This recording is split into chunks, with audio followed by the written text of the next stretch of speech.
नमस्कार सभी साथियों को स्वागत करता हूं सभी का इस यूट्यूब चैनल पर।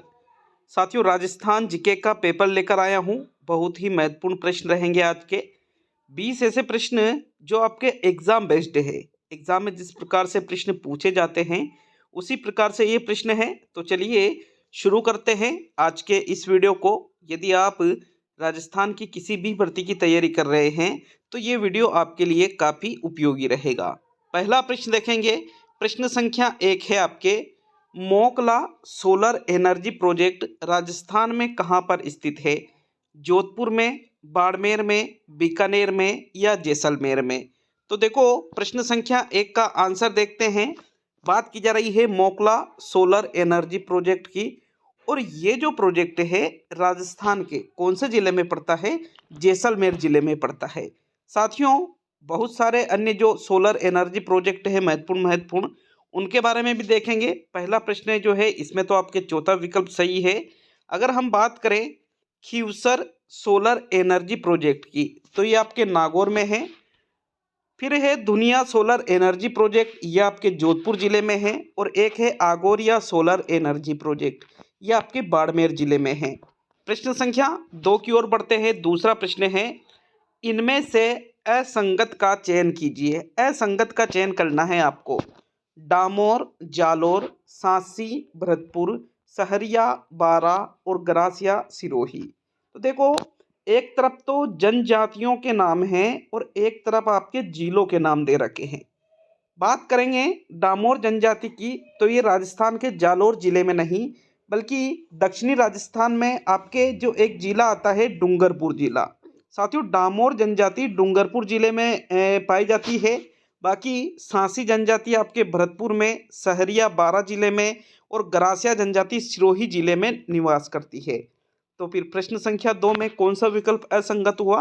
पहला विकल्प। तो पहला ही विकल्प आपका आंसर होगा दूसरे प्रश्न का। प्रश्न संख्या 3 की ओर बढ़ेंगे। तीसरा प्रश्न देख लेते हैं। देखो, प्रश्न नंबर 3 है, अरावली पर्वतमाला से संबंधित कौन सा कथन असत्य है? असत्य कथन का चुनाव करना है। विकल्प है आपके, पहला विकल्प है यह राज्य को 2 भौगोलिक प्रदेशों में विभक्त करता है। दूसरा है अरावली पर्वत श्रेणियां सदैव से पूर्ववर्ती मरुस्थलीय विस्तार को रोकती है। तीसरा है अरावली पर्वतमाला में डग गंगधार के उच्च क्षेत्र आते हैं। और चौथा है अरावली पर्वत एक प्रमुख जल विभाजक है। तो प्रश्न संख्या 3 में बताइए कौन सा कथन जो है अरावली पर्वतमाला से संबंधित असत्य है। प्रश्न संख्या 2 का आंसर देखते हैं। साथियों, अरावली पर्वतमाला जो है ये राज्य को 2 भौगोलिक प्रदेशों में विभक्त करता है, बिल्कुल। और ये पूर्ववर्ती मरुस्थलीय विस्तार को सदैव से रोक रहा है। ठीक है, पूर्ववर्ती मरुस्थलीय विस्तार जैसे पश्चिमी राजस्थान में क्या है? मरुस्थल। इसको आगे बढ़ने से कौन रोकती है? अरावली पर्वतमाला। तीसरा है अरावली पर्वतमाला में डग गंगधार के उच्च क्षेत्र आते हैं। तो ये कथन गलत है। क्यों? क्योंकि डग गंगधार के उच्च जो क्षेत्र है ये अरावली पर्वतमाला में नहीं बल्कि ये हाड़ौती के पठार के अंतर्गत आते हैं। तो प्रश्न संख्या 3 में तीसरा विकल्प जो है यह आपका एक असत्य कथन है। यही आपका आंसर रहेगा प्रश्न नंबर 3 में। प्रश्न नंबर 4 की ओर बढ़ेंगे। प्रश्न नंबर 4 है, इनमें से कौन सी नदी बंगाल की खाड़ी में गिरने वाली नदियों में सम्मिलित नहीं है? काली सिंध नदी, वापनी नदी, मेज नदी और जवाई नदी। तो प्रश्न संख्या 4 का आंसर देखते हैं साथियों। चौथे प्रश्न में अगर हम देखें तो बंगाल की खाड़ी में गिरने वाली जो नदियां हैं ये अधिकांशतः अपना जल यमुना में मिलाती है। और वापनी, काली सिंध, मेज तीनों ही नदियां जो है ये बंगाल की खाड़ी में जाती है। किंतु ये जो जवाई नदी है ये आपके जाती है अरब सागर में। कहाँ पर जाती है ये? अरब सागर में। तो प्रश्न नंबर 4 में चौथा विकल्प आंसर होगा। प्रश्न संख्या 5 की ओर बढ़ेंगे। पांचवा प्रश्न देख लेते हैं। पांचवें प्रश्न में है, AW जलवायु प्रदेश के अंतर्गत इनमें से कौन से जिले आते हैं? जैसलमेर, बीकानेर, गंगानगर, जयपुर, सीकर, दौसा, डूंगरपुर, बांसवाड़ा, झालावाड़ और कोटा, बूंदी, बारा। तो देखो, AW जलवायु प्रदेश की अगर हम बात करें तो जहां पर बारिश अधिक होती है, वर्षा अधिक हो रही है, वो जिले आपके AW जलवायु के अंतर्गत आते हैं। और दिए गए समूह में से जो तीसरा विकल्प है ना, डूंगरपुर जिला है, बांसवाड़ा जिला है, झालावाड़ जिला है, एक तरह से दक्षिणी राजस्थान वाले जो जिले हैं। किंतु यहाँ एक जो झालावाड़ जिला है ये पूर्ण रूप से दक्षिण राजस्थान में तो नहीं है, किंतु सबसे ज़्यादा बरसात भी इस जिले में ही होती है। इस वजह से झालावाड़ जिले को भी AW जलवायु के अंतर्गत रखा जाता है। तो प्रश्न संख्या 5 में तीसरा विकल्प आपका आंसर है। प्रश्न संख्या 6 को देखेंगे। छठा प्रश्न पूछ रहा है, निम्नलिखित में से कौन सी खारे पानी की झील में उत्तम किस्म का नमक तैयार किया जाता है जिसमें 98% तक सोडियम क्लोराइड की मात्रा पाई जाती है? सांबर झील, डिडवाना झील, पंचपदरा झील और लूणकरणसर झील। तो छठे प्रश्न का बताइए आंसर। प्रश्न संख्या 6 में कौन सा विकल्प आपका सही रहेगा? आंसर देखते हैं साथियों प्रश्न संख्या 6 में।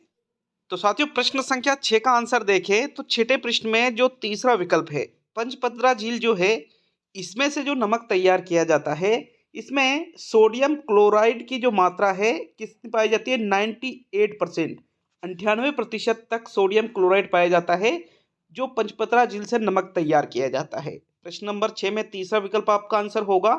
और पंचपदरा झील की बात करें तो ये राजस्थान के बाड़मेर जिले में स्थित है साथियों। प्रश्न संख्या 7 को देखेंगे।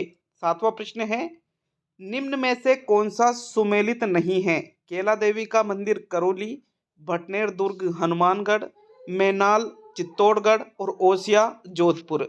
तो जो सुमेलित नहीं है, केला देवी का मंदिर राजस्थान के कौन से जिले में पड़ता है? करौली में। भटनेर दुर्ग राजस्थान के कौन से जिले में? हनुमानगढ़ में। किंतु मैनाल जो जलप्रपात है ये चित्तौड़गढ़ जिले में नहीं है। मैनाल जलप्रपात आपके भीलवाड़ा जिले में पड़ता है।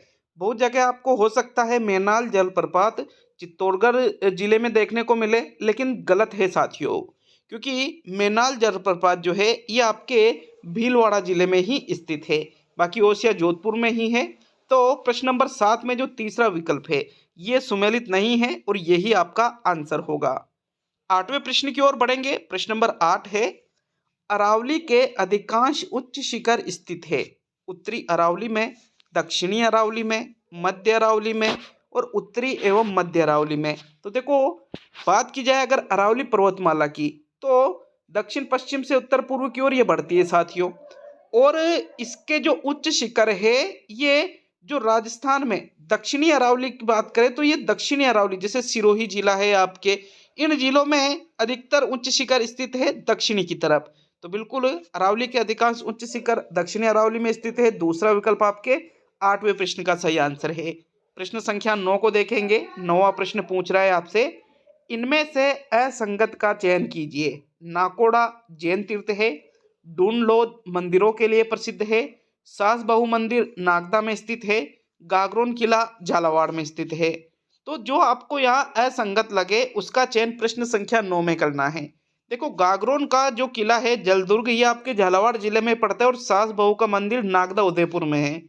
किंतु ढूंढलोद जो है ये मंदिरों के लिए प्रसिद्ध नहीं है, बल्कि ढूंढलोद तो हवेलियों के लिए और इमारतों के लिए प्रसिद्ध है। तो प्रश्न संख्या 9 में असंगत है विकल्प नंबर 2, यही आपका आंसर होगा। और नाकोड़ा में जैन तीर्थ भी स्थित है साथियों। 9वें प्रश्न का दूसरा विकल्प आपका आंसर है। प्रश्न संख्या 10 की ओर बढ़ेंगे। 10वां प्रश्न देख लेंगे। केंद्रीय भेड़ एवं ऊन अनुसंधान संस्थान स्थापित है कहाँ पर? बीकानेर में, जैसलमेर में, अविकानगर में और जोधपुर में। तो जो केंद्रीय भेड़ एवं ऊन अनुसंधान संस्थान है ये राजस्थान में जहाँ पर स्थित है उस जगह का नाम है अविकानगर। और केंद्रीय भेड़ एवं ऊन अनुसंधान संस्थान की जो स्थापना है ये की गई थी सन 1962 में। ये भी आपको याद रखना है। इस तरह से भी प्रश्न को कई बार पूछा जा चुका है कि केंद्रीय भेड़ एवं ऊन अनुसंधान संस्थान की स्थापना कब की गई थी? तो आंसर क्या रहेगा? 1962। और ये कहाँ स्थित है? अविकानगर में साथियों। 10वें प्रश्न का तीसरा विकल्प सही रहेगा। प्रश्न संख्या 11 को देखेंगे। 11वां प्रश्न है, जल स्वावलंबन अभियान का उद्देश्य है जल का दुरुपयोग रोकना, पेयजल उपलब्ध कराना, जल का संरक्षण करना या सिंचाई हेतु जल उपलब्ध करवाना। तो जो जल स्वावलंबन अभियान है ये जो चलाया गया है ये जल के दुरुपयोग रोकने के लिए या पेयजल उपलब्ध कराने के लिए नहीं है, बल्कि जल का संरक्षण करना इस अभियान का मुख्य उद्देश्य है। कौन सा अभियान की बात की जा रही है? जल स्वावलंबन अभियान की। 11वें प्रश्न का तीसरा विकल्प सही रहेगा। प्रश्न संख्या 12 की ओर बढ़ेंगे। 12वां प्रश्न देख लेते हैं। नरमा किसे कहते हैं? नरमा की बात है कपास को, मशरूम को, तारामीरा को या बाजरा को। तो इनमें से जो फसल नरमा से संबंधित है वो फसल आपको प्रश्न संख्या 12 में देखना है। और 12वें प्रश्न का आंसर देखें तो नरमा कहा जाता है कपास को। कपास में से साथियों जो रुई वाला हिस्सा होता है, ठीक है, कपास में जो रुई वाला हिस्सा होता है, इस रुई वाले हिस्से को ही नरमा के नाम से जाना जाता है। 12वें प्रश्न में पहला विकल्प आपका आंसर होगा। प्रश्न संख्या 13 की ओर बढ़ेंगे। 13वें प्रश्न में क्या पूछा गया है? वीजा और मावा किस जनजाति के उपभाग है? गरासिया, सासी, डामोर और कंजर। तो देखो, वीजा और मावा की जगह आपको बीजा और माला, बीजा और माला ये शब्द भी देखने को मिल सकते हैं अलग अलग किताबों में। कुछ किताबों में वीजा और मावा दे रखा होता है, कुछ किताबों में बीजा और माला दे रखा होता है। लेकिन साथियों ये अलग अलग नहीं है, बल्कि ये एक ही चीज है। और ये जिस जनजाति के उपभाग है उस जनजाति का नाम है सांसी जनजाति, जो कि राजस्थान के भरतपुर जिले में निवास करती है। 13वें प्रश्न में आपके दूसरा विकल्प सही रहेगा। प्रश्न संख्या 14 को देखेंगे। 14वां प्रश्न है, राजस्थान में सर्वाधिक सिंचाई किस स्रोत से होती है? नहरों से, नल एवं नलकूपों से, तालाबों से या नालियों से। तो सर्वाधिक सिंचाई की बात की जा रही है प्रश्न संख्या 14 में। और राजस्थान में सर्वाधिक जो सिंचाई है वो होती है साथियों नल एवं नलकूपों से। प्रश्न संख्या 14 में दूसरा विकल्प आपका आंसर है। नेक्स्ट प्रश्न संख्या 15 की ओर बढ़ेंगे।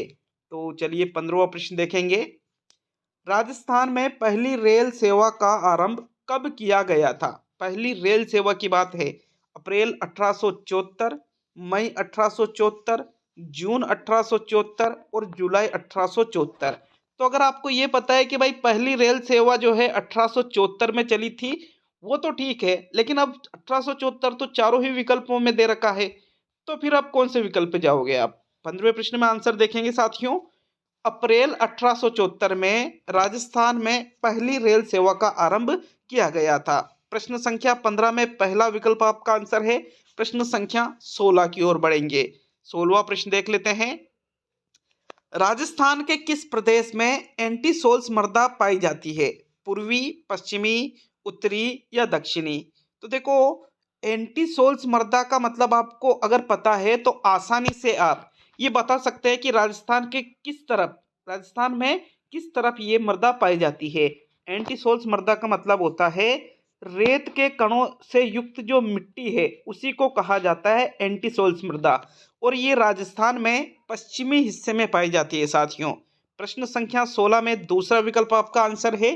प्रश्न संख्या 17 की ओर बढ़ेंगे। तो चलिए 17वां प्रश्न देखेंगे। राजस्थान में कहाँ प्रसिद्ध मीनाकारी गहने बनाए जाते हैं? जयपुर में, जोधपुर में, उदयपुर में और भरतपुर में। तो मीनाकारी गहनों की बात की जा रही है 17वें प्रश्न में। और जहाँ जो प्रसिद्ध भी हो, तो प्रसिद्ध मीनाकारी के जो गहने हैं ये राजस्थान की जो राजधानी है जयपुर, बिल्कुल यहीं पर बनाए जाते हैं। 17वें प्रश्न में पहला विकल्प आपका आंसर होगा। प्रश्न संख्या 18 की ओर बढ़ेंगे साथियों। 18वां प्रश्न देख लेते हैं। प्रश्न नंबर 18 में क्या है? दक्षिणी राजस्थान में मुख्यतः वन मिलते हैं। मिश्रित पतझड़ वन, धोक के वन, सदाबहार वन या शुष्क सागवान के वन। तो देखो, दक्षिणी राजस्थान की बात है और दक्षिणी राजस्थान में बारिश अधिक होती है। बारिश अधिक होती होगी तो वहां पर किस प्रकार के वन अधिक देखने को मिलेंगे? सदाबहार वन। प्रश्न संख्या 18 में तीसरा विकल्प आपका आंसर है साथियों। अब हम सेकंड लास्ट प्रश्न की ओर बढ़ेंगे। टोटल प्रश्नों की संख्या 20 रखी गई है। अच्छा लगे वीडियो को लाइक शेयर करिएगा मित्रों, और चैनल पर नए हो तो चैनल को भी सब्सक्राइब जरूर करिएगा। 19वां प्रश्न पूछ रहा है, राजस्थान में उपलब्ध कोयला किस किस्म का है? एंथ्रेसाइट, बिटुमिनस, लिग्नाइट और पीट। तो देखो, कोयले की जो 4 किस्में हैं, एंथ्रासाइट सबसे बेस्ट है, फिर बिटुमिनस, फिर लिग्नाइट और सबसे घटिया किस्म का कोयला आता है पीट। तो मित्रों क्यों? क्योंकि इसमें कार्बन की मात्रा सबसे कम पाई जाती है। यहाँ पर राजस्थान में बात की जा रही है कि राजस्थान में जो उपलब्ध कोयला है, अगर उस किस्म की बात करें तो वो है आपके लिग्नाइट किस्म का कोयला राजस्थान में पाया जाता है। 19वें प्रश्न में भी तीसरा ही विकल्प आपका आंसर है। अब आज का अंतिम प्रश्न देखेंगे। अंतिम प्रश्न में क्या पूछ रहा है आपसे? चांदी धातु किस खनिज के साथ मिश्रित रूप में मिलती है? मैग्नीज के साथ में, टंगस्टन के साथ में, सीसा जस्ता के साथ में या तांबा के साथ में? तो देखो, जो चांदी है साथियों, चांदी धातु की बात करें तो ये मिश्रित रूप से जिस धातु के साथ में मिलती है वो है सीसा जस्ता के साथ में चांदी मिलती है। 20वें प्रश्न में तीसरा विकल्प आपका आंसर होगा। कंप्लीट होता है आज का ये वीडियो। कैसा लगा हमें कमेंट बॉक्स में कमेंट करके बताएं, और 20 प्रश्नों में से कितने प्रश्नों को आपने सही किया वो भी हमें जरूर बताइए साथियों। मिलेंगे कल अगले वीडियो में।